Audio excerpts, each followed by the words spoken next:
ఏమైందని చెప్పి కేసీఆర్ అడిగితే నువ్వు ఉద్యోగాలు అడుగుతావు బిడ్డ అని చెప్పి ఒకరొకరి మీద 20-25 కేసులు పెట్టి చెల్లపిల్లకి జైలుకు పంపించినటువంటి ఘనత కేసీఆర్కి దక్కుతుంది. ఈరోజు రాష్ట్రంలో ప్రపంచంలో నాకు తెలిసినంత వరకు ఏ ప్రభుత్వం కూడా లేదు 50% మహిళలు ఉన్నటువంటి మన రాష్ట్రంలో ఒక్క మహిళ కూడా మంత్రివర్గంలో లేనటువంటి ప్రభుత్వం ఏదైనా ఉంది అంటే అది కేసీఆర్లోనే.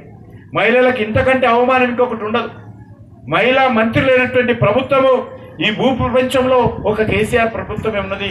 అటువంటి ప్రభుత్వం మన మున్సిపాలిటీలో 50% రిజర్వేషన్ చేసుకుంటున్నాం, జెడ్పీటీసీలో 50% రిజర్వేషన్ చేసుకుంటున్నాం.